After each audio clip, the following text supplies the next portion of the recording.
आज हम लोग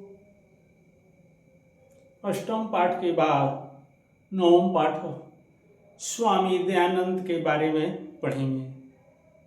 स्वामी दयानंद हमारे देश में महान समाज सुधारक थे, समाज का उद्धार करने वाले थे। इनकी जीवनी हमारे जीवन में बहुत बड़ी प्रेरणा देती है।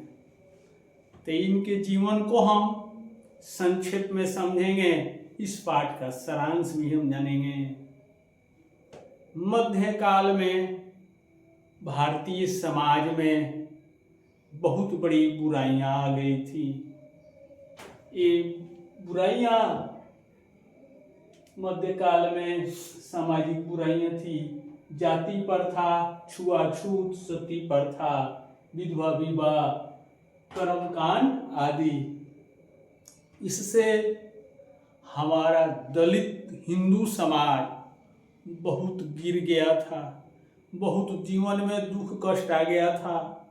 तो दलित हिंदू अपना हिंदू धर्म छोड़कर और वे ईसाई बन रहे थे, इस्लाम धर्म स्वीकार कर रहे थे। तो भारत में हिंदू समाज के लिए बहुत बड़ी संकट थी। उन कठिन परिस्थितियों में भारत में 19वीं शताब्दी में अनेक समाज सुधारकों का उदय हुआ। उसमें हमारे स्वामी दयानंद का नाम सबसे आगे है। स्वामी दयानंद का नाम इसलिए आगे है, इस समाज में फैली हुई बुराइयों को इन्होंने दूर किया और हिंदू समाज को टूटने से बचाया और जिंदा रखने के लिए कायम किया। तो स्वामी दयानंद का जन्म 1824 ईस्वी में गुजरात के टंकारा गांव में हुआ था। इनके बचपन का नाम मूलशंकर था। इनकी शिक्षा संस्कृत भाषा में शुरू हुई। इनका परिवार शिव का उपासक था, यानी शिव को, शंकर को, शिवलिंग को ये भगवान समझते थे। महाशिवरात्रि के दिन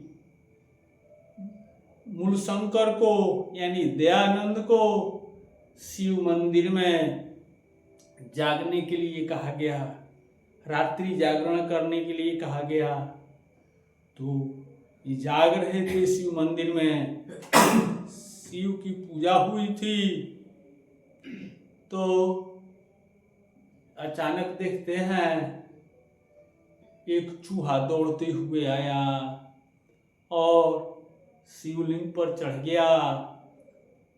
उस पर चढ़ाए हुए प्रसाद को खाया, अपने जीभ से, पैर से, पूंछ से शिवलिंग को पोंछ पाछ कर कूदते हुए चला गया।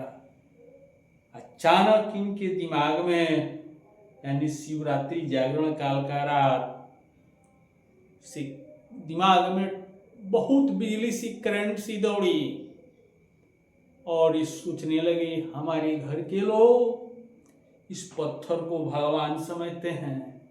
पत्थर ही भगवान कभी नहीं हो सकता है। अगर भगवान होता तो चूहा इस शिवलिंग पर नहीं चढ़ता। उसी दिन से इनके दिमाग में मूर्ति पूजा के प्रति विरोध की भावना पैदा हो गई, मूर्ति पूजा के प्रति अनास्था पैदा हो गई। इनके घर में 1-2 साल के अंदर ही इनकी एक छोटी बहन थी, बहुत प्रिय थी, उसकी मृत्यु हो गई। इस घटना ने स्वामी दयानंद को झकझोर दिया कि हमारी बहन की मृत्यु क्यों हो गई, जब हमारे घर के लोग भगवान की पूजा करते हैं, भगवान ने क्यों नहीं बचाया।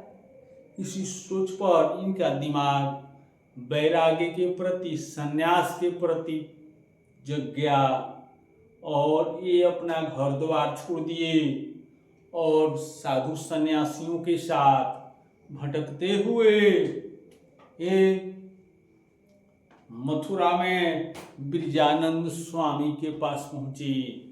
ब्रिजानंद स्वामी इसे दीक्षा प्राप्त किए।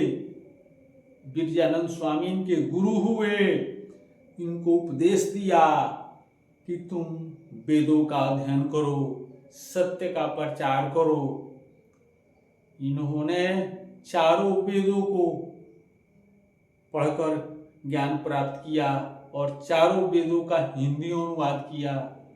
इनको जो ज्ञान प्राप्त था, अपने ज्ञान को सुरक्षित करने के लिए, लोगों तक पहुंचाने के लिए एक सत्यार्थ प्रकाश नामक पुस्तक लिखी। सत्यार्थ प्रकाश नामक पुस्तक लिखी जो हमारी हिंदी भाषा में है। और उसके बाद ज्ञान की खोज में भटकते रहे। ज्ञान इनको प्राप्त हुआ तो इन्होंने बुराइयों का खंडन किया, अच्छाई का प्रचार किया। इनके प्रभाव में जितने भी लोग आए, इनसे शास्त्र चर्चा में हार गए, इनके शिष्य बन गए। तब इनको बहुत बड़ा ज्ञान प्राप्त हुआ। तो समाज की भलाई करने के लिए इन्होंने 1875 ईस्वी में मुंबई में आर्य समाज संस्था की स्थापना की। आर्य समाज संस्था की स्थापना का उद्देश्य था कि हमारे भारतीय समाज में जो बुराइयां फैली है उसको दूर किया जाए, सत्य का प्रचार किया जाए। तो बहुत से लोग इनके अनुयायी हुए और आज समाज की शाखाएं भारत के गांवों में, शहरों में फैल गई। आज देखते देखते आज विदेशों में, नगरों में और गांवों में है। तो आज समाज की स्थापना के बाद 8-9 साल के बाद 1883 ईस्वी में स्वामी दयानंद की मृत्यु हो गई। अब इनके मानने वाले लोगों ने इनके नाम पर डीएवी स्कूल यानी दयानंद एंग्लो वैदिक स्कूल की स्थापना की। इनका नाम अमर रहेगा।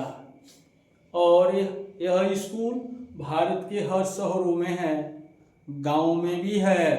गरीब बच्चों को शिक्षा प्रदान करता है और हिंदुत्व को आगे बढ़ाता है। तो स्वामी दयानंद का योगदान भारतीय समाज में और देश में बदलाव के लिए और देश में देशभक्ति की भावना जगाने के लिए, हिंदुत्व को बचाने के लिए हमेशा याद किया जाता रहेगा।